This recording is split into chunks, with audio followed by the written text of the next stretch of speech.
Alors, Parashat Vaishlach, 5785. Baruch Hashem.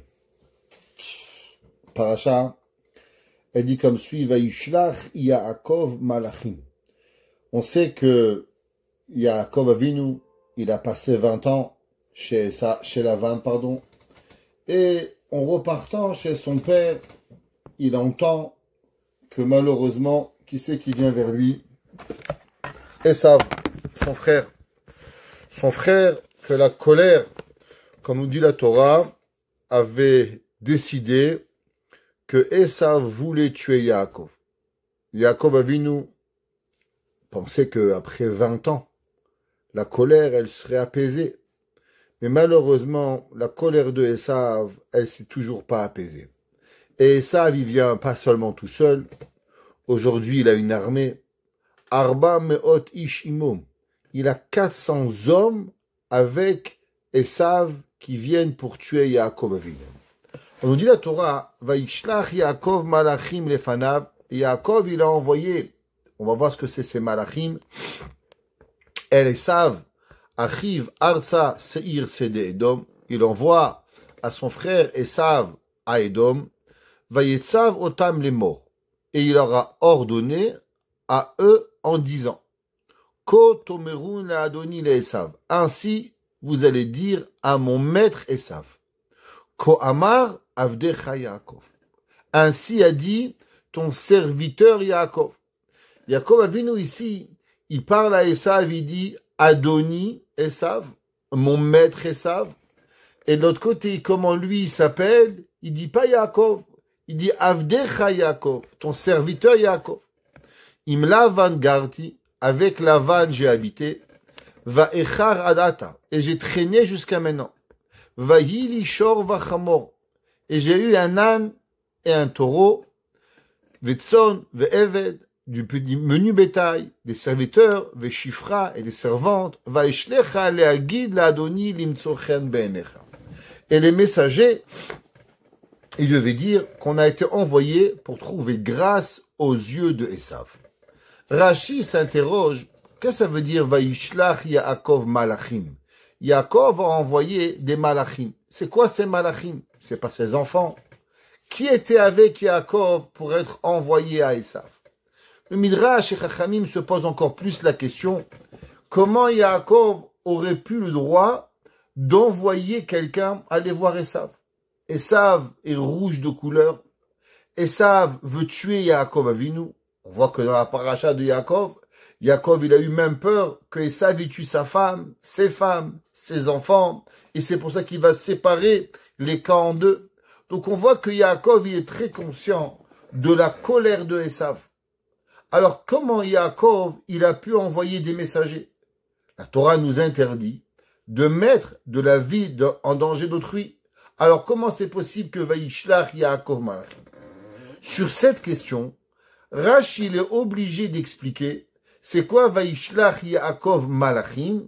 Rashi dit Malachim Mamash, de véritables anges. Ça veut dire les seuls que Esav pouvait pas tuer, c'était des anges.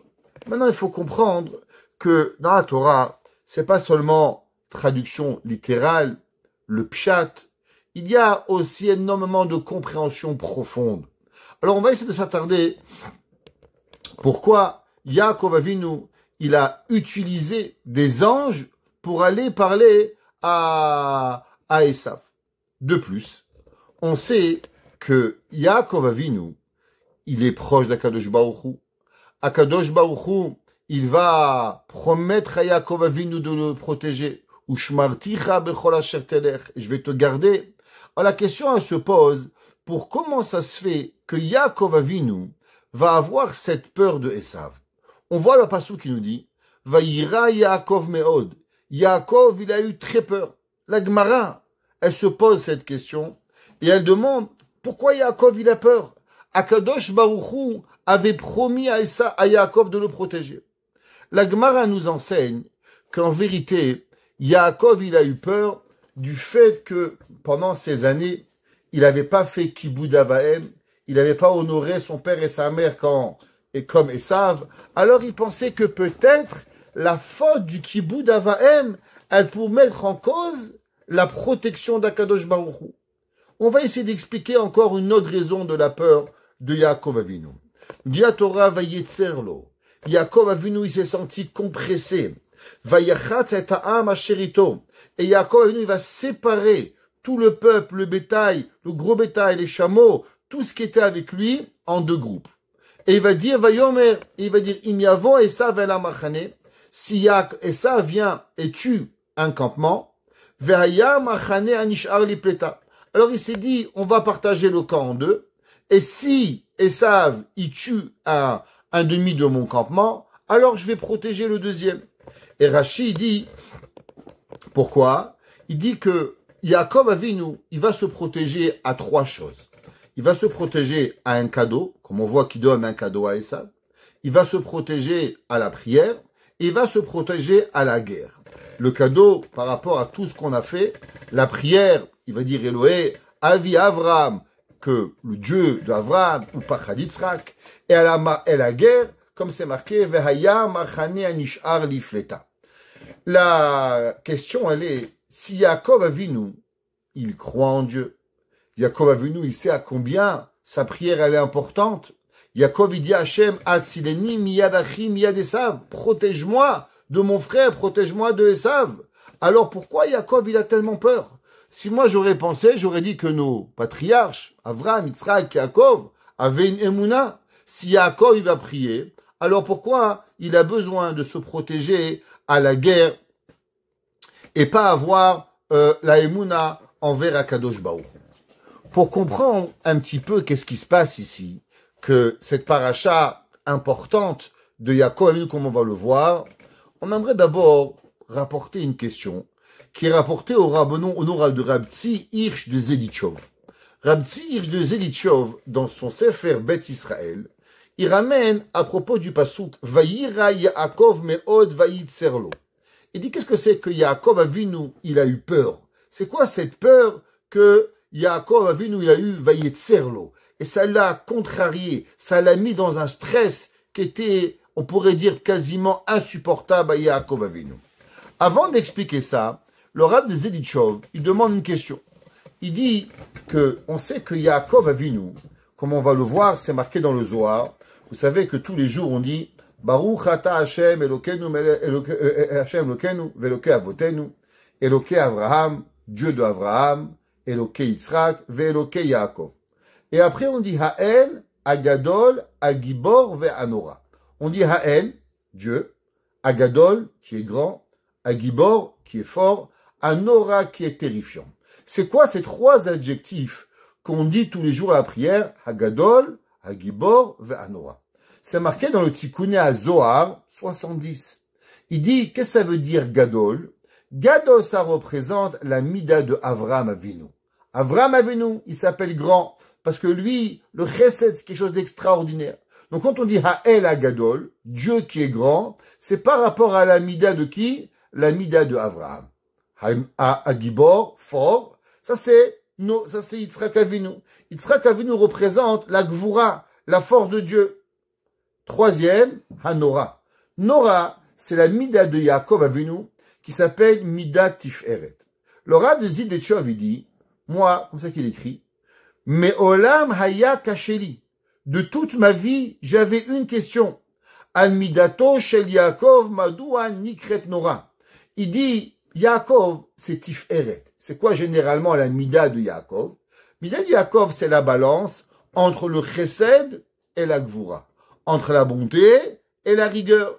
Alors il demande, pourquoi la Mida de Yaakov, elle s'appelle Nora, terrifiante? Généralement, si on m'avait demandé, à quelle Mida tu vas associer l'adjectif Nora, alors on aurait dit que l'adjectif Nora, il doit être associé à Yitzhak Avinu. Yitzhak Avinu, c'est lui qui est Nora, c'est la Gvura. Quelle est la raison pourquoi Yaakov Avinu, il s'appelle Nora? Alors il veut rapporter au nom de son maître, Rabbi Elimelech de Lizinsk, Zechuto, Yaged Alenu, dans Parashat Va'era. Et il dit Rabbi Elimelech la chose suivante. Il dit, Eyot midato shel Yaakov ou kava emtsai. Il dit, on sait que Yaakov Avinu, c'est la balance, comme on a expliqué, entre Chesed ou Gvura. Et il dit, Venoda. Et dit, on doit savoir, que celui qui marche dans la mer sur une petite ligne, Amakom Azenora Meod. Il dit, le fait de marcher sur un fil au milieu d'une mer déchaînée, ça fait très peur. La reine Ama Yaakov Manora Amakom Azé. Et il dit, c'est pour ça que Yaakov Avinu, quand il va arriver la semaine dernière dans Parashat Vayetze, au Makom Amigdash, à l'endroit du temple, qu'est-ce qu'il va dire? Manora Hamakom Azé. Comment il est terrifiant, cet endroit-là. Donc on voit que Yaakov Avinu, c'est lui qui va utiliser le mot Manora. Et il dit, qui émet Hadavar Re'uyim les Mish Omram. Et le Rav Zeditchev, il dit, maintenant j'ai compris pourquoi Yaakov Avinu, il s'appelle Nora. Entre vous et moi j'ai rien compris. Il dit le Rav Zeditchev, Nora, tu sais pourquoi? Parce qu'il marche sur une petite ligne au milieu de la mer. Quelle mer? De quelle ligne tu parles? De quoi il parle Rabbi Elimelech? Et en quoi ça explique la question qu'il a demandée. La Gemara, dans Masechet Sota, même Zain, 47. Elle dit la Gemara, Le'olam, te'es moldocha v'min mekarevet. La Gemara dit en vérité, un homme, il doit toujours avoir les deux aspects. Avoir la gauche et la droite. La gauche représente la gvura, la rigueur. La droite, elle doit avoir la bonté, le chesed.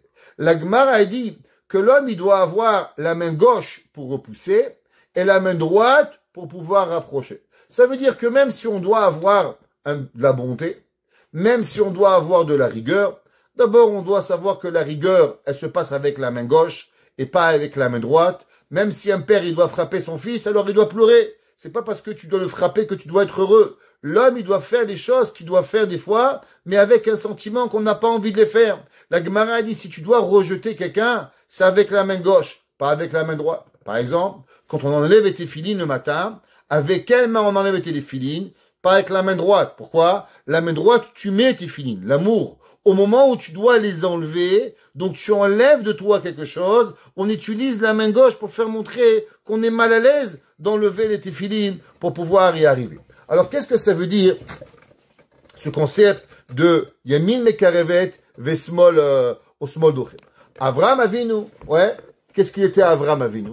Avraham Avinu, il représente la bonté d'accepter tout le monde, de rapprocher tout le monde, de s'assurer que tout le monde est à l'aise. Avraham, 3 bédouins qui passent dans le désert, malades, rentrent, mangent, boivent, aucune calculation de personne à avoir la bonté pour pouvoir y arriver. Et la preuve, Avraham Avinu, sur qui il va prier? Anshe Sedom, les gens de Sedom, Ra'im v'chataim, des gens mauvais, fauteurs. Il y a Avraham Avinu, il demande, est-ce qu'il y a peut-être 50, 45, 40, 30, 20, 10, 9? Avraham Avinu, il demande, peut-être qu'il y a quelqu'un qu'on peut sauver pour pouvoir y arriver. C'est la mida de Avraham. Yitzhak Avinu, la mida de Gvura, la mida de rigueur, alors lui, il pense qu'il est différemment.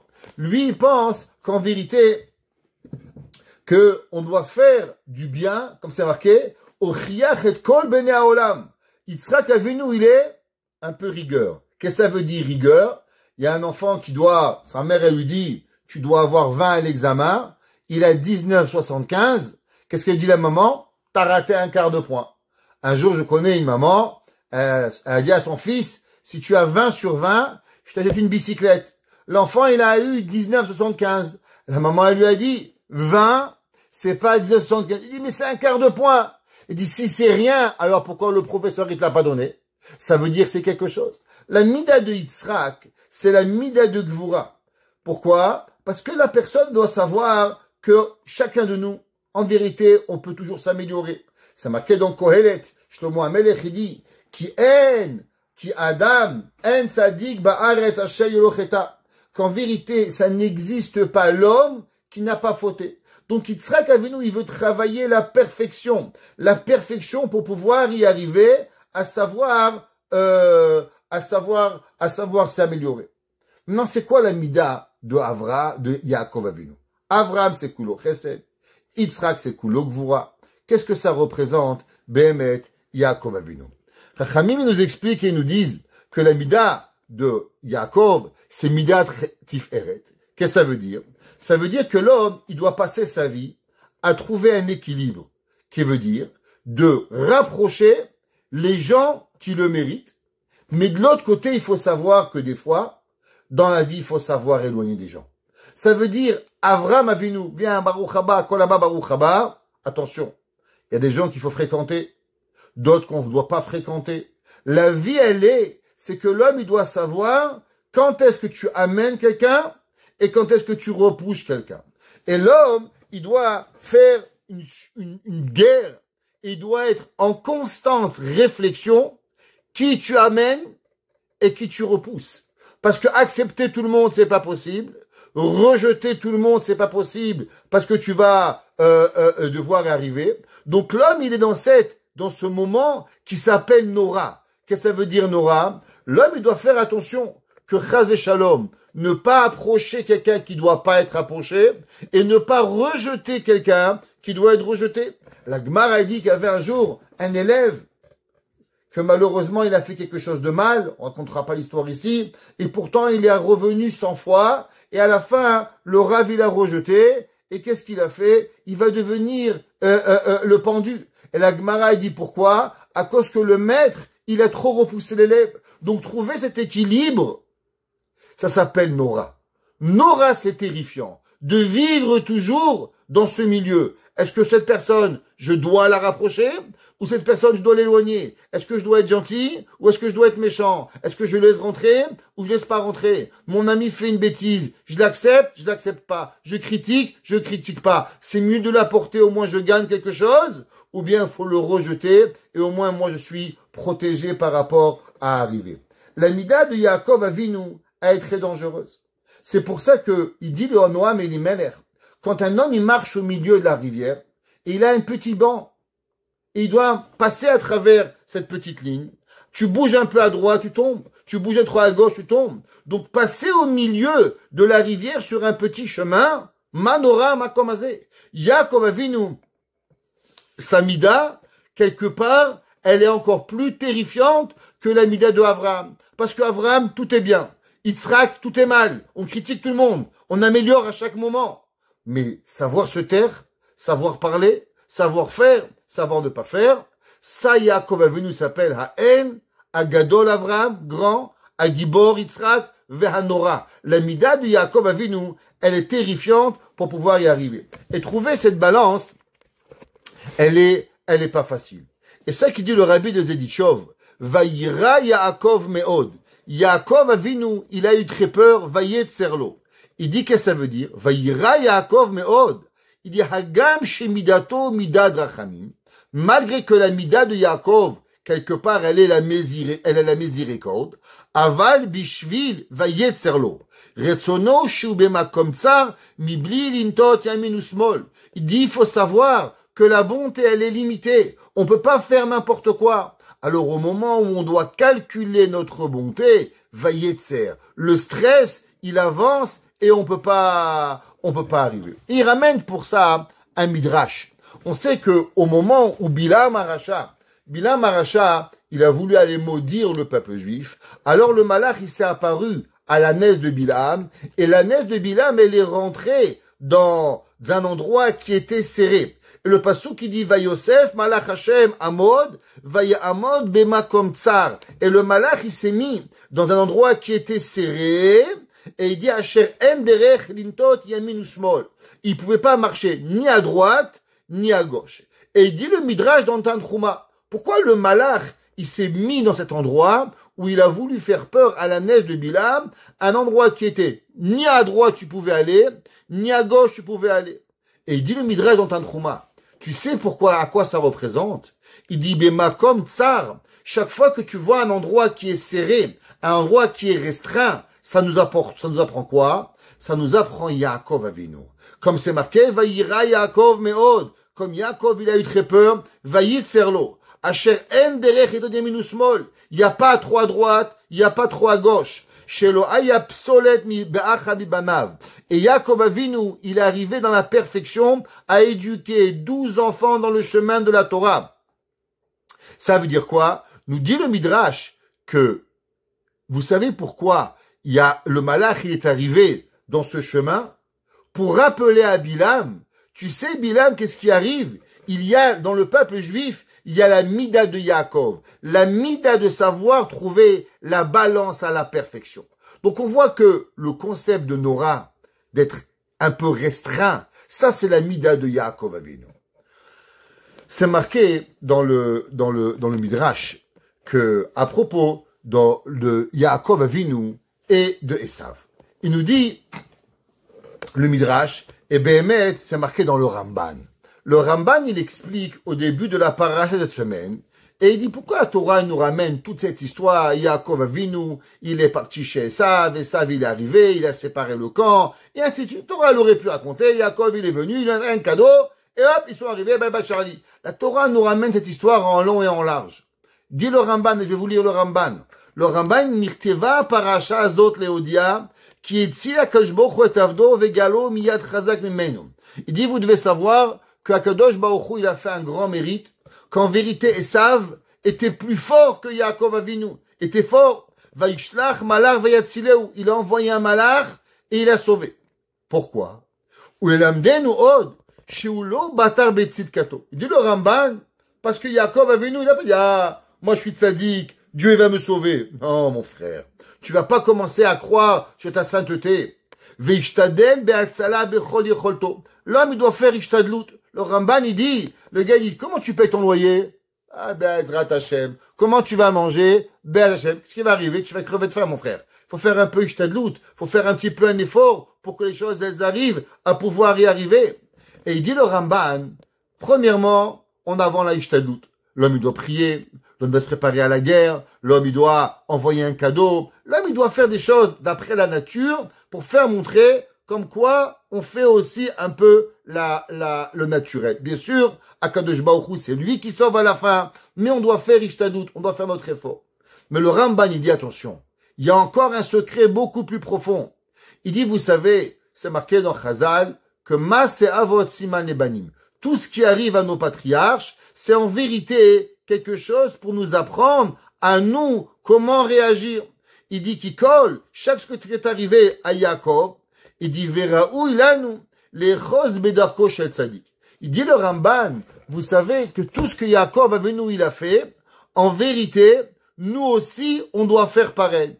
Il dit que quoi? Que nous aussi quand on a une difficulté, alors on doit se préparer à la tefila, on doit se préparer au cadeau, on doit se préparer à se sauver de la guerre. On peut pas dire je dis ah Be'ezrat Hashem, Be'at Hashem, ça marche pas. Le Ramban il dit quand le peuple juif va être en difficulté, lui aussi, il doit se protéger et faire ce qu'il y a à faire.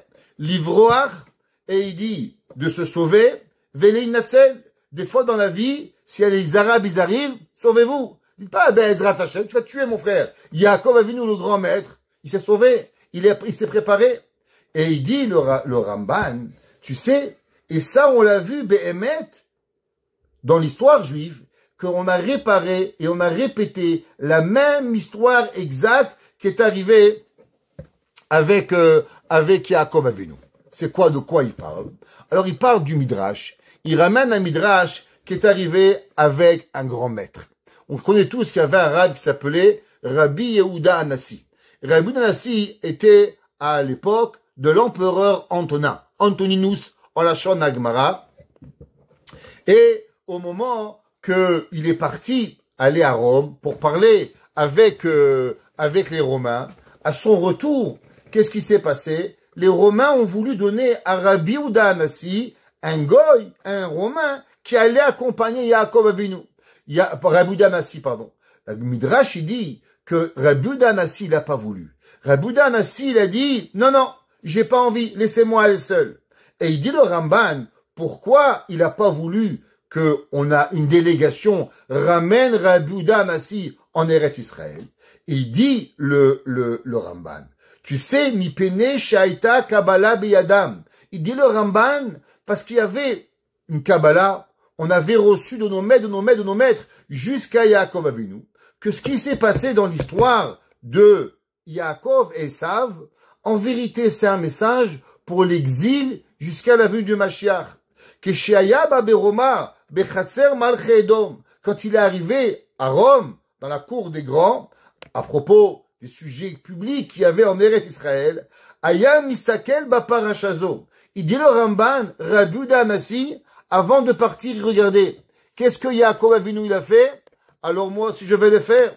Et il dit, Achar Atzat Azaken Achacham. On doit aller derrière le chemin du juste, le chemin, le vieux qui était intelligent. Qui mimenu yirou aderot vechen yasu. Il dit le Ramban qu'on doit apprendre de Yaakov Avinu. Est-ce que lui l'a fait? Nous aussi on l'a fait. La même façon que Yaakov Avinu, il a refusé que Esav l'accompagne, alors nous aussi on doit refuser. Il dit pourquoi? Comme a dit la Mishnah en Pirkei Avot, She'en mekarvin et anatzman ou mafkirim amono shel adam. Il dit le Ramban qu'en vérité Rabbi Yehuda Hanassi a eu peur que la délégation romaine, malheureusement, ils auraient pu tuer Rabbi Yehuda Hanassi. Ils auraient pu lui faire du mal. Tout ça pourquoi? Pour quelques pièces d'argent. Et la preuve, il dit, regarde, comme c'est écrit que Yaakov Avinu, il n'a pas voulu être accompagné avec Esav. Ah, on a fait la paix. C'est pas parce qu'on a fait la paix que maintenant on fait semblant comme si de rien. Toi à ta place, et moi, je vais vivre à ma place. Le Shela Kadosh, aussi, le Shela Kadosh, Rabbi Shai Horowitz, il écrit dans la paracha cette semaine, et il dit que pourquoi la paracha de Yaakov a été écrite. Il dit ki im al yotzeh chalasav gamken ki maase avot siman labanim. Il dit vous devez savoir que tout ce qui est arrivé cette semaine dans la paracha, c'est seulement pour nous pour pouvoir y arriver. Il dit comme on a vu que Yaakov il a donné un cadeau, prière milchama. Il dit pareil à chaque fois que nous on a affaire avec les nations du monde, alors aussi on doit faire pareil. On doit prier à Kadosh Baruch Hu au moment où on a une difficulté. On doit se préparer à la guerre, même qu'en vérité, nous, on n'est pas des gens de guerre. Mais si la guerre, elle vient, alors malheureusement, elle doit arriver. Mais il dit le Shela quelque chose. Il dit, Ach inyan milchama imaem. Il dit, attention. Quand elle arrive le moment de la guerre, תוקף ההשתדלות שמחויבים השתדלנים בישראל להאיז פניהם נגד מלך והשרים, להשתדל עבור ישראל בכל כוחם. Il y a des fois des gens, ils sont très effrontés envers les nations. אף שמראים להם פנים זועפות ודוחים אותם. Et dit souvent, qu'est-ce qui arrive? On va voir les présidents, ils nous jettent, ils sont méchants avec nous, on n'a même pas envie de les voir. Il dit le Shela, non. Est-ce que c'est pire que Esav qui arrive avec 400 ans pour pouvoir te tuer? Et pourtant, qu'est-ce qu'il a fait Yaakov Avinu? Il est reparti voir son frère. Il dit, Yarzeru veyelechu. Même que la première fois, ils vont pas t'écouter. Même qu'ils vont pas, ils vont te faire la tête, ils vont te jeter. Mais tu vas repartir. Vezeu kiyum ve'amud hagola. Il dit le Shela Kadosh, toute l'exil, elle ne va résider qu'à travers la façon comment Yaakov il s'est comporté avec son frère Esav, et à nous de recommencer. Qui a paracha hazu akol il est dorot. Il dit qu'il faut savoir, il n'y a pas un autre moyen de pouvoir vivre avec les nations du monde que de la façon que Yaakov Avinu, il s'est comporté avec son frère Esav. Le Bnei Issachar, dans le Sefer Igra de Kala, il pose une question. Vous savez, comme on a dit que Yaakov Avinu au début c'est marqué Vaishlach Yaakov malachim lefanav al Esav achiv vayetzav otam, il leur a ordonné les morts en disant. Et après c'est marqué encore une fois Kotomeru, ainsi vous allez dire. Le Igra de Kala il dit je comprends pas. Pourquoi c'est marqué les morts en disant et après c'est répété Kotomeru les Esav? Je comprends pas. Si tu dis Kotomeru, tu vas dire les morts. Si tu dis les morts, tu dis pas Kotomeru. Alors pourquoi c'est marqué les morts? Il dit le Igra de Kala qu'en vérité, ce que Yaakov il dit les morts c'est pas au Malachim. Les morts en disant, ça veut dire quoi? C'est qu'Yaakov Avinu il nous apprend que la façon comment apprendre à faire de la politique à travers les générations, c'est exactement comme comment Yaakov il a fait. Et comment on doit le faire? C'est pas de l'hypocrisie, c'est se comporter à travers du kavod et du respect, comment parler aux gens d'autorité. Et le Midrash, il raconte quelque chose d'incroyable. Le Midrash, il nous apprend qu'un jour, Rabbeinu HaKadosh, Rabbi Yehuda Hanassi, et elle demandait à Rabbi Afas. Rabbeinu HaKadosh était le maître d'Israël, et il devait envoyer une lettre à Antoninus, le roi romain. Alors, il avait un homme qui était son scribe et il lui a demandé, s'il te plaît, écris une lettre au roi de la part, en ma part. Alors le Rabbi Afas, qui était un homme de Torah, il a écrit comme ça. Et il lui a dit que, Yehuda Nassi, il a dit, Katav min Yehuda Nessia, du prince Yehuda, les Maran Malka, au maître du roi Antoninus. Comme ça qu'il lui a écrit. À ce moment, Rabbeinu Akadosh s'est levé, il a pris le papier, il a déchiré. Il lui a dit, c'est pas comme ça qu'on va écrire. Il dit, comment on va écrire? Il dit, tu vas écrire ton serviteur Yehuda au roi Antoninus. Alors Rabbi Afas, il lui a dit, Rabbi, je comprends pas. Pourquoi tu t'abaisses tellement? Serviteur Yehuda au roi Antoninus. Pourquoi tu vas le faire? Alors, a priori, tu blasphèmes la Torah. Comment tu peux faire quelque chose comme ça? Il lui a dit, Rabbi Yehuda Nassi, qu'est-ce que tu crois? Que je suis mieux que mon grand-père? Comment Yaakov Avinu, qui était encore plus grand que moi, comment lui il a écrit Avdecha Yaakov, ton serviteur Yaakov? Donc si Yaakov Avinu il a pu écrire Avdecha Yaakov, alors c'est sûr que moi aussi, je dois écrire Avdecha Yehuda et pas Yehuda Nessia. On voit comment Rabbi Yehuda Nassi, il a appris exactement à écrire même une lettre de la façon que Yaakov Avinu, il a écrit. Vous savez tous, c'est marqué dans le Igra des Kala, ouais, et il dit que, en vérité, pourquoi Rabbi Yehuda Nassi va comparer l'histoire de Yaakov et Esav à son histoire à lui et l'histoire d'Antoninus. Il dit le Igra des Kala.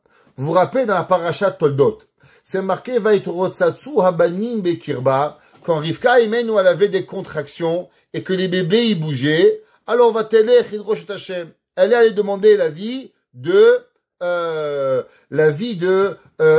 Shem Ve'ever. Quand elle va arriver là-bas, qu'est-ce qu'ils vont dire? Shene Goyim Bevitner. Tu as deux nations dans ton ventre. Ou Shne Leumim Ime'ayich Yeparedu. Il dit Rashi, c'est quoi Shne Goyim Bevitner? Rashi dit, c'est qui ces deux nations? Antoninus et Rabbi. Et tout le monde demande, mais pourquoi Rashi il est venu dire Antoninus et Rabbi? Fallait dire Yaakov et Esav. Quelle est la raison pourquoi Rashi nous a appris que qu'est-ce que Shem Ve'ever ont dit à Rivka? Que c'est Antoninus et Rabbi. Que la Gemara a dit que quoi? Rashi dit que les deux grands, Antoninus, le roi de Rome, le roi romain, et Rabbi, les deux avaient de l'argent, les deux il leur manquait rien, les deux à l'époque le radis coûtait très cher, et la Gemara a dit que même les radis n'ont jamais quitté leur table, ni en été, ni en hiver, même la salade verte qui pousse qu'en été, même en hiver il y avait la salade verte chez Rabbi. Il dit le Igra des Kala, au nom du Mégalé Amoukot. Il dit le Mégalé Amoukot, on sait qu'en vérité, Yaakov Avinu et Esav, les deux vont revenir, pas en Gilgoul, mais en Neshama va revenir pour s'arranger. On sait qu'il y avait une guerre fraternelle entre Yaakov et Esav. De l'autre côté, qu'est-ce qu'il y avait? Il va y avoir deux hommes totalement à l'opposé, qui avaient en vérité tout pour se battre, mais ils vont tout faire pourquoi? Pour revenir à l'union. C'est qui ces deux hommes qui vont revenir, qui étaient totalement, diamétralement opposés, et qui vont revenir? C'est Rabbi Yehuda Nassi et Antoninus. Qu'est-ce que c'est Yehuda Nassi? Il dit le Megala Amoukot. Qu'est-ce que ça veut dire Nassi? Nassi, c'est les rachetevot, Nitzotz, Shel Yaakov Avinu. Que quoi? Que Rabbi Yehuda Nassi, qu'est-ce qu'il avait? Il avait une étincelle de Yaakov Avinu. Et qu'est-ce qu'il avait Antoninus? Antoninus, il avait l'étincelle de qui? De Esav. Que quoi? Que, en vérité, Rivka Imenu a dit, moi, j'ai rien fait. Pourquoi je vais amener dans ce monde un homme bon et un homme mauvais? Yaakov, je comprends. Mais Esav, il est totalement mauvais. Pourquoi moi j'ai eu Esav? Est-ce que je mérite pas d'avoir de la paix entre mes enfants? Il dit le Megala Amoukot que Shem Ve'ever ont fait une prophétie à Rivka. T'inquiète pas. C'est vrai que maintenant, il y a une bagarre entre Yaakov et Esav, mais un jour, Yaakov et Esav vont revenir dans ce monde, un dans Rabbi Yehuda Nassi, l'autre d'Antoninus, et les deux, ils vont se rapprocher et ils vont faire la paix. Et c'est pour ça, chez Négoïm, c'est vrai qu'ils sont séparés, c'est vrai qu'ils sont différents, mais un beau jour, les deux, ils vont revenir et ils vont arriver.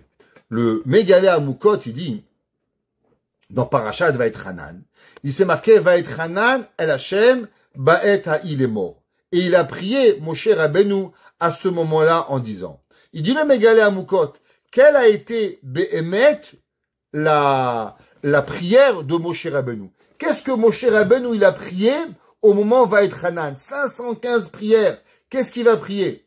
Il dit le Mégalé à Moukot quelque chose d'incroyable. Qui a été le maître de la loi orale? Le maître de la loi orale a été Rabbi Yehuda Hanassi. Sans Rabbi Yehuda Hanassi, pas de Mishnah. Pas de Mishnah, pas de Gemara. Donc en vérité, qui a été le maître de la loi orale? Rabbi Yehuda. Mais Rabbi Yehuda Hanassi n'a pu le faire que à cause qu'il avait chez lui un bon ami qui s'appelait comment? Qui s'appelait Antoninus.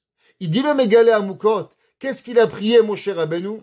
Moshe Rabbeinu va prier que Antoninus, le roi romain, va être gentil avec Rabbi Yehuda Hanassi de façon à permettre à Rabbi Yehuda Hanassi d'écrire la Mishnah pour que la loi orale ne se perde jamais. C'est ça que va être Hanan Hashem, Ba'et Ha'il est mort. Shitpalel, Moshe Rabbeinu al Rabbeinu Akadosh, Sheimtsa chen bene Antoninus, pour qu'il trouve grâce aux yeux, pour qu'il puisse écrire. Et c'est pour ça qu'il dit, d'où est-ce qu'il connaît ce chidouche, Rabbi Yehuda, le Mégalé à Moukot. Il dit le Mégalé à Moukot, va être Hanan, et il a prié, El Hashem, Ba'et Ha'il est mort. C'est quoi les morts? Qu'est-ce que ça veut dire en disant? Va être Hanan, tu as déjà prié. Le mot les morts, il est en plus. Il dit non. Les morts, c'est les Rachetevot, Limot, Antoninus, Melech Romi.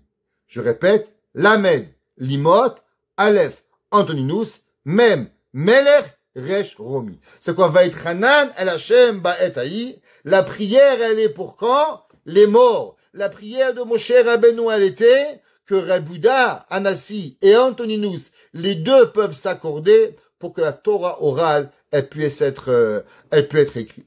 Pareil, Vayetzav otam les morts. Encore une fois, Yaakov dans cette paracha, qu'est-ce qu'il a prié? Il a prié lui aussi les morts. C'est quoi les morts? Limot, Antoninus, Melech Romi. Il a prié comme quoi il va pouvoir demander et prier que ce que lui va vouloir faire, alors Be'emet, Rabbi Yehuda Hanassi et Antoninus vont pouvoir faire pareil. Dans la suite de la paracha, c'est marqué Vayira Yaakov Me'od. Et qu'est-ce que ça veut dire? Alors, Yaakov Avinu, il avait cette peur. C'est quoi cette peur? De pouvoir y arriver. Arriver à quoi? Alors, c'est marqué dans le Midrash. Vayomer elav Adoni Yodea ki kol hayeladim rakim ve'atzon ve'abakar rakot. Yaakov Avinu, il dit à Esav, quand Esav, il a reçu tous les cadeaux, Esav, il est tout gentil avec Yaakov, qu'est-ce qu'il dit? Ok, viens, je t'accompagne, viens, on va ensemble. Yaakov lui dit non, je veux pas venir avec toi. Il dit Rashi pourquoi? Il dit, Irchiv lo haderech, shelo haya da'ato lalechet el hatzukot. Yaakov lui dit non, j'ai pas trop envie d'aller avec toi. Je vais marcher un petit peu, mais je vais m'arrêter la vie de Sukkot. Alors il dit, mais Yaakov lui a promis de venir. Il dit Rashi oui. Il a promis quand Mashiach va venir, alors Behemet, il va aller. Comme c'est marqué, Ve'alu moshim be'ar Tzion, lishpot et har Esav. Le Ben Ishraï, il dit quelle était en vérité la machloket avec Yaakov et Esav. Il dit le Ben Ishraï qu'en vérité, il y a deux guerres qui se passent chez les Goïm. Et il dit, Achat, shenilchamim imam milchama chumrit le'ashmidam. Il dit la première, les Goïm, qu'est-ce qu'ils veulent? Ils veulent venir et ils veulent nous tuer. Comme on voit les nazis, qu'est-ce qu'ils ont voulu? Ils ont voulu nous tuer. Deuxième, dit le Ben Ishraï, shenilchamim im Israël milchama ruchanit. Il dit le Ben Ishraï, il y a une deuxième guerre. C'est quoi la guerre? La guerre que l'on vit aujourd'hui. La guerre de Napoléon. C'est l'assimilation pour pouvoir y arriver. Et il dit de quoi? Qu'on va s'associer avec eux. Et quand on s'associe avec eux, alors malheureusement on disparaît. comme le passouk qui est écrit dans Teilim, Vitarevu bagoyim v'yamedu b'maasehem. David Amelech, il dit qu'est-ce que les goïms ils veulent? Les goïms ils veulent qu'on s'associe avec eux et que doucement, doucement, on devient des goïms. Il dit le Ben Ishraï, en vérité, Esav, au début il est venu, il a voulu tuer Yaakov. Mais il a vu les malachim, il a vu qu'en vérité, il y avait une solution encore beaucoup plus grande que de tuer Esav, de tuer Yaakov. Qu'est-ce qu'il a voulu faire? Il dit, viens, je t'accompagne. Viens, on va aller ensemble. Qu'est-ce qu'il voulait faire? Il dit, ben les enfants, ils vont voir tonton Esav, comment il est sympa tonton Esav, il a plein de goyotes, il a plein d'amusements, il a plein de jeux, il a plein de quoi s'amuser. Et Barminan, qu'est-ce qui va arriver? Eh ben, ils vont tous s'assimiler et il n'y aura plus de Yaakov Avinu. C'est pour ça, qu'est-ce qu'il a dit? Rashi dit, il a dit non. Qu'est-ce qu'il dit? Que Yaakov, il dit, qui a yeladim rakim. Les enfants, ils sont doux. Quel enfant il parle? De quoi il parle Yaakov Avinu? Il dit le Ben Ishraï qu'en vérité, les gens, ils pensent que les goïms, souvent, ils sont gentils avec vous. Vous pensez que les goïms, ils sont gentils? Écoutez, qu'est-ce que le Ben Ishraï dit? Il dit le Ben Ishraï que Vesof atabal efer, she'azav acherev amilchama, Esav il est venu, il a abandonné la guerre, im Yaakov, vediber lehefer, il a parlé gentiment, viens on avance, bechevra en amitié et en association, ou be'ashvachat, nous sommes tous un peuple, liberté, égalité, fraternité, il n'y a plus de différence. Il dit le Ben Ishraï, ve'elecha nigdecha lizratecha, v'lishmor otra, je vais te protéger, je vais te donner. Mais il dit en vérité le Ben Ishraï, ve'kolze eno omer me'ahava ela mesina. Il faut savoir qu'en vérité tout ce que les goïms ils disent et ce que les goïms ils font, ça n'a rien à voir avec l'amour. Ça provient que de la haine qu'ils ont envers nous. Ils veulent nous assimiler pour pouvoir y arriver. Un jour, j'ai écouté une histoire terrible. Il y avait un jour un homme qui était à Auschwitz. Et quand il a été pris à Auschwitz, il pleurait, il pleurait, il pleurait. Alors on m'a demandé pourquoi tu pleures. On a tous été envoyés à Auschwitz. Il dit, moi, c'est pas que j'ai été envoyé à Auschwitz. Vous savez qui c'est qui m'a envoyé à Auschwitz? Moi, j'étais marié avec une Allemande. Et le jour où les Allemands, ils ont demandé qu'on envoie les Juifs, c'est ma femme et ma belle-mère qui m'ont vendu aux Allemands. Je pleure pas que je suis juif. Je pleure comment la femme que j'ai aimée. La femme qui m'a tout donné, c'est la première qui m'a vendu et m'a envoyé à Auschwitz me faire brûler. Il dit le Ben Ishraï, vous pensez que Esav, il est devenu d'un coup gentil, d'un coup on oublie toute l'histoire? Pas du tout. N'oubliez pas, l'histoire elle fait que se répéter. Il y a 20 ans, vous aurez jamais pensé qu'à Montréal ou à Paris, on aurait pu dire tous les Juifs la solution finale. Pourtant c'est arrivé il y a un mois. Si vous pensez que les goïms ils nous aiment, vous vous trompez. C'est faux. Les goïms, quand ils se rapprochent de nous, c'est seulement pour nous assimiler, pour pouvoir y arriver. Et Yaakov Avinu, dit le Ben Ishraï, il a ressenti cela. Il a ressenti qu'en vérité, il n'y avait aucun amour de Esav. C'est une assimilation qu'il voulait. Et c'est pour ça que Esav, Yaakov, il a refusé d'aller avec Esav. Vous savez, il y a un Zohar que tout le monde connaît. Le Zohar, il dit, Amar Rabbi Shimon ben Yochai, Alacha. Il y a une Alacha. Esav, sonné Yaakov. Alacha, Esav, sonné Yaakov. Tout le monde dit, c'est pas une halakha, c'est un fait, c'est un fait. Qu'est-ce que ça veut dire halakha? Esav sonné Yaakov. Et il dit les Mefarshim, quelque chose d'incroyable. Il dit, vous avez jamais posé la question, pourquoi Dieu, qui contrôle le monde, n'aurait pas pu créer que les goïms, ils s'en foutent de nous? Pourquoi les Canadiens, ils aiment bien les Chinois? Aller à Vancouver, des milliers de Chinois, des millions de Chinois, ça ne dérange pas. Pourtant, un petit juif, on dérange. Qu'est-ce que ça fait? Pourquoi Hachem, il a créé cette haine fratricide entre Yaakov et Esav? Il dit le Zohar, qu'est-ce que tu crois? Tu crois que c'est parce que Dieu, il t'aime pas, que Dieu l'a créé, que Yaakov, il aime pas Esav? Pas du tout. Il dit Rabbi Shimon bar Yochai, en vérité, vous devez savoir, vous savez quelle est la raison pourquoi Yaakov, Akadosh Baruch Hu, il a dit que Esav sonnait Yaakov? En vérité, c'est seulement pour une seule chose. Il dit le Sefer HaChassidim, écoutez bien. Le Sefer HaChassidim, il dit, à cause qu'il y a Akadosh Baruch Hu, il a voulu nous protéger, qu'on n'apprend pas des actions de Esav, alors il a créé cette haine. Ça veut dire que nous, on pense que la haine, elle est pour notre mal. Il dit le Sefer HaChassidim, pas du tout. C'est pour te protéger. Et c'est pour ça que Yaakov et Esav dans le ventre, Vaïtrotsatsu Rabbanim, Yaakov et Esav se sont bagarrés. Pourquoi ils se bagarraient? Il dit le Sefer HaChassidim, de façon à ce que Yaakov n'apprenne rien d'Esav. Tellement Esav, il est néfaste, que même dans le ventre de sa mère, il peut apporter à Yaakov quelque chose de mal. Et c'est pour ça que la Torah nous dit, Vaïtrotsatsu Rabbanim Bekirba, à l'intérieur de eux, alors on s'est bagarré. Il y a un midrash qui s'appelle le midrash de Rabbi Ishmael Kohen Gadol et Rabbi Akiba. Ishmael Kohen Gadol était le grand prêtre du peuple juif qui a été tué par les Romains, le dernier Kohen Gadol qui a servi au temple, et Rabbi Akiba que tout le monde connaît. Et ils ont écrit un midrash. Et le midrash, il dit, Teilim 136. C'est marqué Hodou la El Hashamayim. Qu'est-ce que ça veut dire? Hodou, louangeons, la haine à Kadosh Baruch Hu, Hashamayim des cieux. Il dit, le midrash, écoutez ce midrash. C'est quoi qu'on remercie Dieu? Hodaya Gedola, un grand remerciement. Mevakshim Israël le Hodot la Kadosh Baruch Hu. Le peuple juif, il doit remercier à Dieu énormément. Shehitil benehem ou ben haomot sina. Que Dieu, il a créé de la haine entre nous les nations. Vetaharut, et une compétition. Pourquoi? Sheilou leken. Parce que si c'est pas qu'on avait ce sentiment de haine entre nous et ce sentiment de compétition, ayum itarvim bagoyim. Alors on se serait mélangé avec les goyim. Velomedim imaaseem. Et on aurait appris de leurs actions.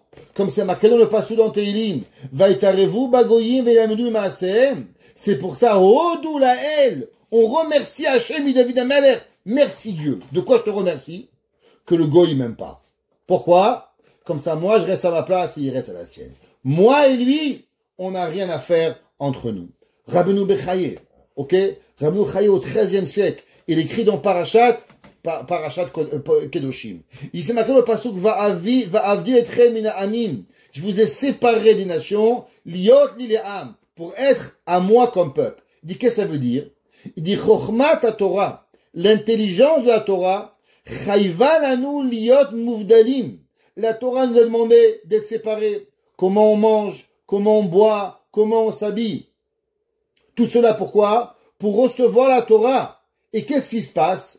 Il dit, le Rabbeinu Bechaye, quand les goïms y voient comment tu manges, comment tu bois, comment tu t'habilles, comment tu te comportes, alors ils sont jaloux de toi. Parce que t'es pas un animal, t'es une vie, ils sont jaloux de toi. Et alors, umitor kinatam, écoutez ce qu'il dit. Et à cause de cette jalousie, ils snouent à nous, ils vont nous haïr. Et alors? Et il dit, à ce moment-là, la Kadosh Baruch Hu, il a créé des mitzvot pour que le goy te haïsse, pour que tu le fréquentes pas. Ça veut dire, il dit Rabbeinu Bechaye, des fois le goy dit, mais pourquoi vous voulez pas nous fréquenter? Pourquoi vous voulez pas qu'on devienne amis? La réponse, c'est clair. C'est pas que la Torah, c'est pas qu'elle veut pas que tu sois son ami. La Torah t'a créé même des règles pour qu'en vérité tu me haïsses. Comme la Gemara a dit, pourquoi ça s'appelle Sinaï? La Gemara a dit pourquoi ça s'appelle Sinaï, pourtant c'est marqué Chorev. Ar Chorev, pourquoi il s'appelait Ar Sinaï? La Gemara a dit parce que depuis le moment de Matan Torah, Sinaï Yarda Laolam. Les nations du monde ont commencé à nous haïr. On dit mais pourquoi? On fait la Torah, on n'embête personne, soyons honnêtes. Pas de terroristes juifs, on tue personne, on est gentil, on vole pas en tout cas, on essaye. Alors pourquoi cette haine? Il dit Rabbeinu Bechaye, la haine elle n'est pas contre ton mal. La haine elle est là pour te protéger. Avait un grand rab, il s'appelait Rav Shimshon Raphaël Hirsch. Rav Shimshon Raphaël Hirsch, il vivait en Allemagne au fin du 19e, début du 20e siècle. Il a ramené un verset à propos de Avimelech. Vous savez qu'au moment où Avimelech, il était avec Yitzhak Avinu, c'est marqué Vayomer Avimelech et Yitzhak, Lech meimanu. Va-t'en de nous, qui atzam tamimenu meo, t'es devenu trop grand, t'es trop puissant, pars de nous.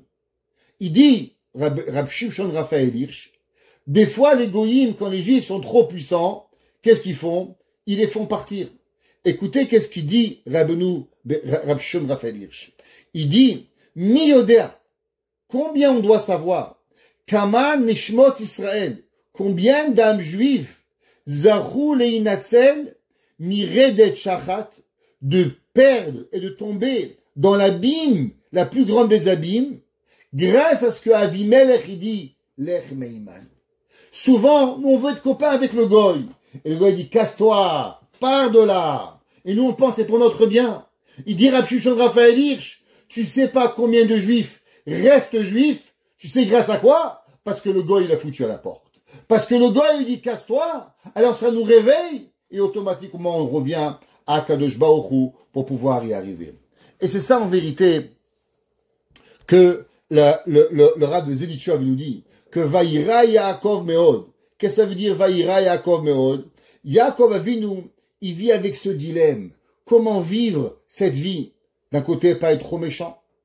D'un côté, pas être trop bon. D'un côté, de pas être arrogant avec les nations. De l'autre côté, de ne pas être trop rapproché avec les nations. Vivre cette dualité de comportement avec les nations du monde. Comment vivre avec eux en les respectant, mais en ne jamais apprendre dans leurs actions. Sur ça, Vaïra Yaakov Meod. Il dit le Admour des Zodotchov, tu sais pourquoi Yaakov il s'appelle Nora? Parce qu'Abraham il dit c'est bon, tout est bien. On a eu Ishmaël. Yitzhak il dit tout est mal. On a créé Esav. La critique elle détruit tout le monde. Nous on doit vivre avec les deux. Pas rapprocher tout le monde et pas être bon avec tout le monde. Arriver à pouvoir vivre. Et c'est ça que Yaakov Avinu, il a fait. Et c'est pour ça que dans le peuple juif, il dit le Admor de Zodotchov, on va trouver deux genres d'hommes. La première des genres de personnes que l'on va voir, c'est des juifs politiciens. De l'autre côté, des juifs qui n'ont rien à faire avec la politique et qui sont à la yeshiva tout le temps. Il dit, c'est quoi, d'où ça provient cette dualité du peuple juif?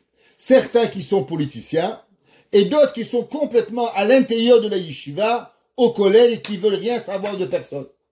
Il dit le Admor des Zodotchov, eh ben c'est ça que Yaakov Avinu il a fait en séparant le groupe en deux. Il dit qu'est-ce qu'il a séparé le groupe en deux? Il dit ça veut dire qu'en vérité il a créé d'un côté un groupe qui va être proche du roi, du président, des politiciens, qui vont être capables de donner des cadeaux, qui vont être capables d'essayer d'amadouer les nations en leur faisant comprendre qu'on n'est pas des mauvaises personnes. Mais il faut savoir que si trop on se rapproche de eux, alors on peut couler. Alors comment on crée l'équilibre? Alors on crée l'équilibre en créant des Talmidei Chachamim, qui sont Yoshvim Velomdim, des gens qui étudient, qui s'occupent pas de politique. Et c'est pour ça que Yaakov Avinu, avant de rencontrer Esav, qu'est-ce qu'il va faire? Il va séparer son campement en deux. D'un côté, il va créer des gens qui vont être proches du royaume. De l'autre côté, il va créer des gens, on pourra les appeler même un petit peu antisocial, qui vont être séparés, des satmars, qui sont complètement dans leur monde. Pourquoi? Parce que ça va créer cet équilibre du peuple juif, de vivre, mais aussi de ne pas couler dans notre judaïsme pour pouvoir y arriver. Et c'est ça que Rashi dit. Comment? C'est quoi le cadeau? Rashi dit clairement, ça s'appelle du pot de vin. Yaakov, qu'est-ce qu'il a voulu donner à Esav? C'est du shochad. De l'autre côté, c'est la prière. Le troisième, c'est la guerre. Et c'est comme ça qu'on fonctionne depuis 2000 ans. Depuis 2000 ans, le peuple juif, qu'est-ce qu'il a fait? Alors on a créé des pots de vin, on s'est rapproché, et on s'éloigne, on se rapproche, et on vit cette dualité.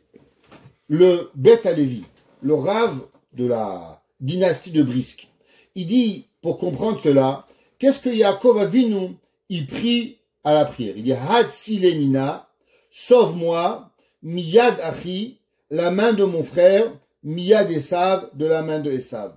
Il dit le Beth Alevi, en vérité, quand on voit le Goy, il y a deux façons de vivre. Il y a Aman et il y a Hanouka. Quelle différence il y a entre Aman et Hanouka? Aman, il n'était pas intéressé qui tu étais. Il voulait tuer tout le monde. Et décidé, Tav venashim beyom echad. Les nazis, Il s'inquiétait pas si ton père, il était juif, si était Shomer Shabbat, si t'étais pas Shomer Shabbat, t'étais au gouvernement. Il y avait qu'une chose qui l'intéressait. C'est quoi? Auschwitz, les camps. Tous, ils doivent y passer. Tous les juifs. De l'autre côté, on avait Hanouka. C'est quoi Hanouka? Hanouka, les Grecs, ils ont dit, les juifs, vivez, pas de problème. Juste déclarer que Dieu n'existe pas. Ça, c'est ce qu'on appelle Miyad Achi, Miyad Esav. Des fois, les goïms, ils viennent vers nous d'une façon fraternelle, de légalisation. On est tous unis, on est tous pareils. Et des fois, c'est quand le goï, il va vouloir nous tuer. Il dit le Beth Alevi. Yaakov, il n'a pas dit Hatzileni, Miyad Esav, Miyad Achi. Le mot Hatzileni veut dire sauve-moi. Ça veut dire sur quoi il met l'emphase Yaakov. Hatzileni, Miyad Achi.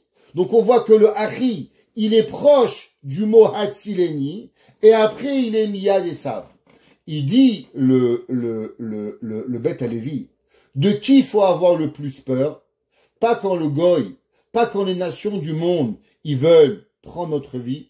Parce que quelque part, il faut savoir que le monde ne peut pas vivre sans un juif. Pourquoi? Parce que s'il n'y a pas de juif, il n'y a pas de Torah. S'il n'y a pas de Torah, il n'y a plus de monde. Alors quelque part, le monde ne pourra jamais arriver à cette volonté du goy qui est quoi? De nous exterminer. Mais c'est quoi le plus grand danger?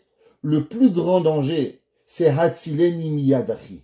Sauve-moi quand le goy me fait croire qu'il est ton frère. Quand le goy me fait croire qu'il est mon frère, alors automatiquement, on doit avoir peur. Chachamim, ils nous disent, de l'histoire de Yaakov Avinu, on doit aussi savoir comment elle va arriver à la fin des temps. On voit que Rashi, il a dit qu'au moment où Yaakov, Esav, il a dit Yaakov, allez viens mon frère, viens je te ramène, viens chez moi. Yaakov lui a dit non, je reviendrai à Mashiach. Ça veut dire que quoi? Quelle est l'attitude que le peuple juif doit avoir peur au nom des nations au moment de la venue de Mashiach? Chachamim nous disent qu'en vérité, la plus grande perte du peuple juif, elle va pas arriver à la fin des temps à travers la guerre. Elle va arriver à travers quoi? Miyad Achi. Les goïms, ils vont vouloir nous assimiler. Les goïms, ils vont vouloir qu'une seule chose pour pouvoir que nous-mêmes, on arrive à vivre comme eux. Et vivre cette vie, elle est la chose la plus dangereuse. Vous savez, on vient en tout cas beaucoup d'entre nous, on a grandi en France. C'est quoi la France? La France est le seul pays où la République, elle a été capable d'effacer toutes les sociétés. La France, elle n'a pas de communautarisme. La France, elle a créé qu'on doit tellement être égaux qu'on a même perdu. Il y a des gens en France, ils se mangent même à Kippour. Ils font plus rien. Et la question est comment c'est possible? Le Khatam Sofer, quand Napoléon, il a ouvert les ghettos, tout le monde dansait de joie. Le Khatam Sofer, il a pleuré. Ils ont demandé, Rabbi, pourquoi tu pleures? Il a dit, le Khatam Sofer, aujourd'hui, quand un juif marie une Goya, toute la ville, elle pleure. Il arrivera un jour où 50% des juifs se marieront avec des goïms. Il a dit quoi? 50% Rabbi, mais tu n'es pas tombé sur la tête? Il dit, mais comment c'est possible? Il y a des villes en France aujourd'hui où quand il y a un juif qui se marie avec une juive, la ville, elle fait une fête. Il y a pas très longtemps, il y a une dizaine d'années, jusqu'à il y a une dizaine d'années à Toulouse, il y avait tellement pas de Torah que quand quelqu'un il se mariait, c'était la fête nationale. Tout le monde se mariait avec des goyotes, Barminan. Tout ça, c'est pourquoi? C'est à cause que vivre en société, vivre dans l'exil, vivre d'un côté, savoir dire bonjour, savoir dire au revoir, savoir être poli avec les gens, mais en respectant nos distances de ce qu'on doit être Béhémet. Ça, c'est la chose la plus difficile. Yaakov, il s'appelle Ha'en, Agadol, Hagibor, Vehanora. Vivre. On a demandé un jour au Rav Chaim Kanievski, on a demandé, Rabbi, comment aujourd'hui en Amérique, où d'après les statistiques, ils disent que dans 100 ans, les statisticiens, le peuple juif sera éradié de la planète américaine, du continent américain. Ils seront tous des goïms. Pourquoi? Tellement ils viennent avec les goïms, les réformer, et ainsi de suite, il n'y aura plus de juifs. Barminan. On sait que c'est faux, mais les goïms, ils pensent comme ça. On a demandé à Rav Chaim Kanievski comment on est capable de combattre l'assimilation du peuple juif. Le Rav Chaim Kanievski a dit, il faut savoir que la Torah est des mitzvot. Et dans la Torah, il y a deux halachot qui nous séparent des goïms. Le premier, le vin. Première chose, quand quelqu'un il est pas shomer Shabbat, quand quelqu'un il est un non-juif, on boit pas du vin avec lui. On fait attention, le vin, c'est la Gemara a dit, pourquoi Chachamim, ils ont demandé qu'on boit pas du vin avec quelqu'un qui n'est pas de chez nous, parce que ça rapproche les cœurs. Alors on apprend, et à la fin, on va arriver. Vous connaissez tous cette blague, qu'il y avait un jour un homme, bien habillé, en costard cravate, il rentre dans un bar, et il y a un gars, il demande, monsieur, vous avez l'heure? Il dit, je te donne pas l'heure. Il dit, pourquoi vous me donnez pas l'heure? Je vous ai rien fait, monsieur. Il dit, regarde, tu vas me demander l'heure, et je vais te donner l'heure, et tu vas me payer à boire, et moi je vais te repayer à boire, on va devenir amis, je vais t'amener chez moi à la maison, tu vas voir ma fille, et tu vas la marier. Il a dit, alors, ce serait quoi le problème? Il dit, moi, je donne pas ma fille à un homme qui a pas de montre. La Torah te dit, quand tu fréquentes le goy, quand tu bois du vin, quand tu manges son manger, la Gemara dit, pourquoi on a interdit bishulakum? Pourquoi on a interdit de patakum, le panangoy? Qu'un goy, il peut pas cuisiner. Les gens, ils pensent parce que tu es à la maison. Alors ça suffit. Le Shulchan Aruch Sfaradim, c'est pas suffisant d'allumer le feu. Il faut que le juif, il cuisine lui-même. Il doit faire la cuisson. Il a dit Rav Chaim Kanievski, vous savez, aujourd'hui qu'il y a tellement de mariages mixtes, tous les Ashkenazim devraient faire les lois comme les Séfarades. Faire attention à Bishulakum comme les Séfarades. Vous savez que le Rav Eliashiv, il dit, c'est une grande khumra. Il dit le Rav Eliashiv, on a l'habitude que quand il y a des gens pas shomer Shabbat, alors on boit du vin mevouchal, pour pouvoir boire le vin, du vin cuit. Le Rav Eliashiv, il tranche qu'aujourd'hui, le vin mevouchal ne peut plus être consommé quand un goy l'a touché. Ça veut dire que quoi? À l'époque, le vin mevouchal, il était pas bon, il était écœurant. Aujourd'hui, on arrive à faire des vins mevouchal qui sont bons. Même les goïms, ils remarquent pas qu'il est mevouchal, tellement il est bon. Ça veut dire que notre vie, elle doit être par tous les moyens d'être poli. La Gemara dit que Rabbi Yochanan, il disait bonjour à tout le monde, il disait au revoir à tout le monde. La politesse n'apporte pas à l'amitié. Et faire cette différence avec nos enfants, de les éduquer dans la Torah, les éduquer dans la politesse, de les éduquer comment devenir des bons citoyens, tout en gardant nos traditions, notre Torah, nos mitzvot, manora makomazé. Combien c'est terrifiant pour pouvoir y arriver. Toutes les personnes qui ont voulu, malheureusement, fréquenter un petit peu, alors ils vont couler. Il y avait un jour, à Marseille, un ami à mon père, je dirais pas son nom parce que des fois il écoute les cours. Il travaillait dans la sécurité sociale, et il y a un jour le directeur, il est venu, il lui a dit, monsieur Untel, vos collègues, ils sont pas très contents. Il a dit pourquoi? Il dit parce que il faut un petit 5 à 7. En France, ils vont faire le pot, ce qu'on appelle, il s'appelle un 5 à 7, et ils vont boire un verre, et jamais vous venez venir avec eux. Alors ils peuvent pas être amis avec eux, avec vous. Le monsieur, il dit, monsieur, vous voulez la vraie réponse ou la fausse réponse? Il dit, moi, j'aime bien l'honnêteté. Il dit, écoutez-moi, la raison que je vais pas boire, c'est parce que je veux pas être leur ami. C'est pas parce que je suis pas leur ami que je vais pas boire. Je vais pas boire un verre parce que je veux pas les fréquenter. Il me dit, et pourquoi? Il dit, monsieur, moi, je suis marié. Moi, j'ai une femme et j'ai des enfants. Eux, ils savent parler que de bêtises. Au bout de 5 minutes, c'est même être honteux d'être avec eux à côté de eux. Comment un homme digne, du nom digne, un homme, il peut être avec des gens qui arrivent tellement rapidement en bas de la ceinture? Il a tellement été impressionné, le directeur de la sécurité sociale, et il lui a dit, vous savez, monsieur, je sais que toutes les semaines, vous essayez de trouver des gens qui vous remplacent pour le Shabbat. À partir de maintenant, il n'y a plus de problème. Tous les Shabbats, ils vous sont accordés. Toutes les fêtes, elles vous sont accordées. C'est plus un problème. Pourquoi? Parce que nous, on croit que quand le goy va être notre ami, il va nous respecter. mais en vérité, c'est faux. Le goy, ce qu'il veut, c'est qu'il te voit et qu'il va apprendre de toi. Il va voir comment tu t'habilles, comment tu te comportes, comment tu es. On doit dire bonjour, on doit dire au revoir, mais en aucun cas, on doit devenir son ami. La Torah, elle veut pas. Si on veut protéger nos enfants, si on veut s'assurer que nos enfants, ils rentrent sous la choupa, si on veut s'assurer que nos enfants, ils se marient avec des juifs et des enfants juifs, alors on doit faire attention à cet équilibre de la maison. Un jour, dans une école religieuse, il y a une femme, pas très religieuse, qui était encore en pantalon.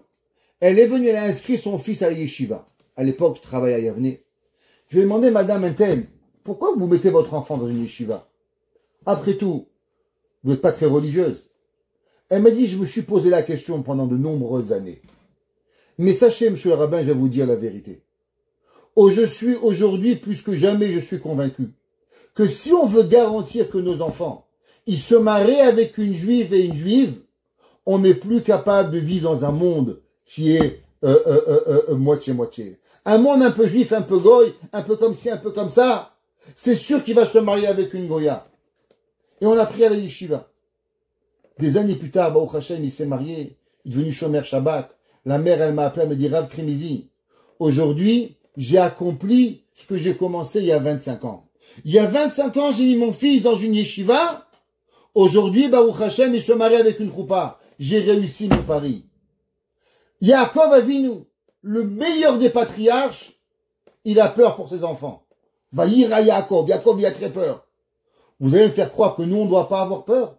Yaakov Avinu, son frère, il est rouge, il est un violent, il veut tuer les gens. Et Yaakov Avinu, il a peur que ses enfants, ils apprennent du tonton Esav. Vous croyez que nos enfants vont pas apprendre du tonton François? Ils vont pas apprendre du voisin, monsieur Jean-Jacques? Ou monsieur je sais pas quoi? Où on est? On rêve? Vaïra Yaakov. Il dit leur allemand dans autre chose. Tu as une pensée pourquoi ça s'appelle Nora, terrifiant? Parce que Yaakov, c'est la dernière galoute. Yaakov, c'est le moment juste avant que Mashiach il arrive. C'est ça que Yaakov nous apprend. La gentillesse, mais aussi être séparé. Trouver cet équilibre de maintenir la Torah, quoi qu'il arrive, Shachrit, Mincha, Ma'ariv, alors automatiquement, on va y arriver. Et on terminera avec une histoire qui est extraordinaire du Khatam Sofer. Le Khatam Sofer, un jour, on est venu le voir, on a dit, Rabbi, on doit aller voir le roi, l'empereur de l'époque, en Hongrie, François Ier, je crois que c'était. Alors il leur a dit, qu'est-ce qu'on doit faire pour pouvoir aller parler au roi? Il y avait un grand décret contre les Juifs, en 1840-1850. Alors le Khatam Sofer, il leur a dit, promettez-moi une seule chose, de ne pas bouger d'un chouïa de la halakha. Il dit, mais Rabbi, on est des Juifs, des religieux. Il leur a dit, promettez-moi que vous allez rien bouger de la halakha. Ils ont promis au Rav, ils sont invités chez l'empereur, et quand le empereur est arrivé, il leur a servi un café au lait. Et là, ils ont eu un problème. L'empereur, café et du lait, par Chalav Israël. Et ils ont promis au Khatam Sofer de pas transgresser une halakha. Alors, ils ont essayé de pas boire. Le roi dit, buvez. Ah, buvez. Ah, il savait pas quoi dire. Il dit, on peut pas boire. Il dit, pourquoi vous pouvez pas boire? Il leur a dit, parce que chez nous, on n'a pas le droit de boire. Il dit, pourquoi vous n'avez pas le droit de boire? Il leur a dit, parce que nous, on a peur que si on n'a pas surveillé le lait, alors on peut remplacer le lait de vache avec le lait de cochon ou le lait d'âne, d'autres choses. On ne sait pas qu'est-ce qui peut arriver. Le roi, il a commencé à rigoler. Il dit, mais qu'est-ce que vous croyez? Qu'à moi, j'ai plein de vaches, on va me servir du lait de cochon, mais vous n'êtes pas un peu fou, vous n'êtes pas un peu normal. Allez avec vos histoires de religion. Il dit, écoutez, la Torah, on ne change pas.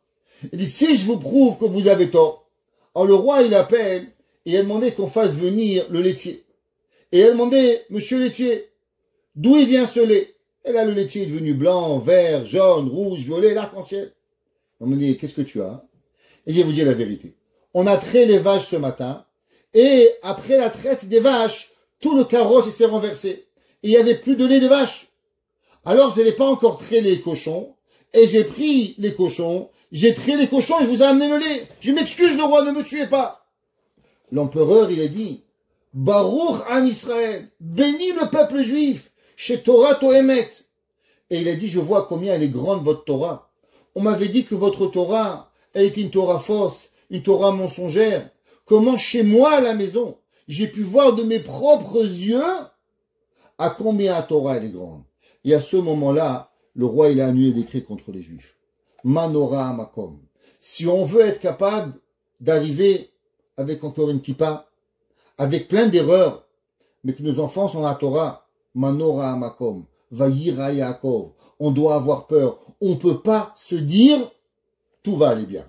Vous inquiétez pas, moi mon fils, ça fait 5 ans qu'il vient à la synagogue, il va venir. Vous inquiétez pas, moi ça va bien, mon grand-père. C'est des histoires de grand-mère. Avraham était religieux, Yitzhak était religieux, Yaakov était religieux, et pourtant Yaakov Avinu, Vayira Yaakov. Yaakov, il a eu très peur pour ses enfants. Nous avons l'obligation d'avoir peur pour nos enfants. Nous avons l'obligation de tout faire ce qui est en notre pouvoir pour que nos enfants ils restent dans le chemin de la Torah. L'amour des goïms amène souvent à l'assimilation. Et trouver cet équilibre, c'est la chose que l'on doit faire le plus attention. Et je pourrais dire nous aujourd'hui on doit faire 3 choses. 1, des cadeaux. Des cadeaux à nos enfants. Parce que garder la Torah c'est difficile. Les gâter. 2, la prière à Kadosh Baruch Hu qui nous les maintient. Et 3, la guerre. La guerre contre le monde des médias sociaux. La guerre contre ce monde d'assimilation que l'on doit faire. La même façon qu'Yaakov il a fait cadeau, prière et guerre, nous aussi nous avons 3 guerres à faire. Et Kadosh Baruch Hu nous protège. Et il protège nos enfants, qu'ils arrivent sous la choupa, bikdusha, sainteté, ou tahara et pureté. Le cours a été plus long que d'habitude, mais il faut terminer avec une seule chose, que notre vie, elle dépend de comment on éduque nos enfants. On n'est pas venu dans ce monde pour manger tchouktchouka ou pkeila. Ça c'est bien. Mais le but, c'est que nos enfants, ils arrivent à la Torah. Qu'Akadosh Baruch Hu fasse que nos enfants sont protégés, que vos enfants sont protégés, et qu'ensemble on peut recevoir Mashiach Tzidkenu, Bimei Rabbi Amenu. Amen. Amen. Amen.